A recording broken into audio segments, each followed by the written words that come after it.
Autumn had come to the island of Sodor. The fields were changing from yellow stubble to brown earth, and a tractor was hard at work as Thomas puffed along.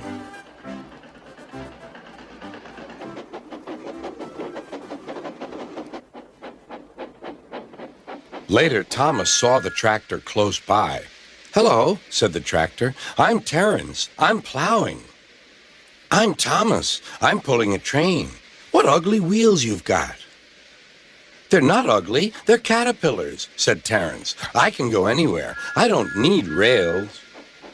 "I don't want to go anywhere," said Thomas. "I like my rails, thank you." Winter came with dark clouds full of snow. "I don't like it," said Thomas's driver. "A heavy fall is coming. I hope it doesn't stop us." "Phew," said Thomas. "Soft stuff, nothing to it." And he puffed on, feeling cold but confident. They finished their journey safely, but by now the country was covered. "You'll need your snowplow for the next journey, Thomas," said his driver. "Pooh! Snow is silly, soft stuff. It won't stop me." The snowplow was heavy and uncomfortable and made Thomas cross. He shook it and he banged it, and when they got back, it was so damaged that the driver had to take it off. "You're a very naughty engine," he said to Thomas.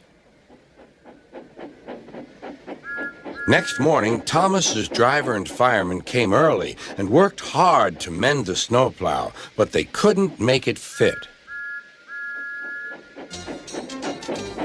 Thomas was pleased. "I shan't have to wear it. I shan't have to wear it," he puffed to Annie and Clarabelle, but they were rather worried. "I hope it's all right. I hope it's all right," they whispered to each other. The driver was worried too. "It's not bad here," he said to the fireman, "but it's sure to be deep in the valley." "Silly, soft stuff," puffed Thomas. "I didn't need that stupid old thing yesterday, and I shan't today. Snow can't stop me." He rushed into a tunnel thinking how clever he was, but there was trouble ahead. "Cinders and ashes," said Thomas. "I'm stuck." And he was. "Back, Thomas, back," said his driver. Thomas tried, but his wheels spun and he couldn't move. The conductor went back for help, while everyone else tried to dig the snow away. But as fast as they dug, more snow slipped down until Thomas was nearly buried.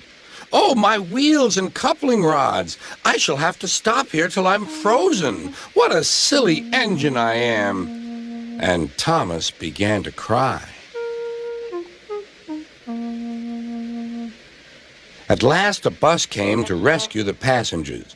And then, who should come to Thomas's rescue but Terence? Snow never worries him.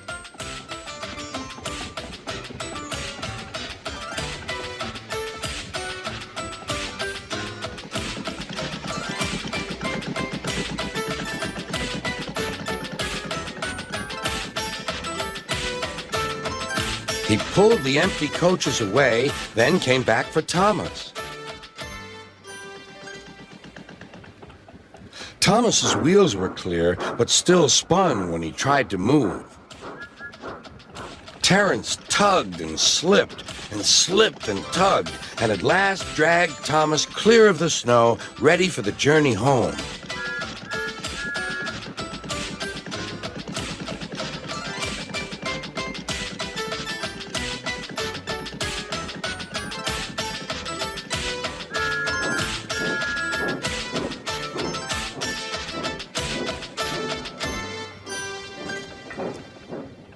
"Oh, thank you, Terence. Your caterpillars are splendid," said Thomas.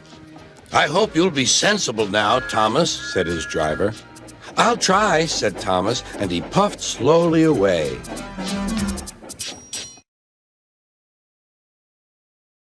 Jolly good idea, sir.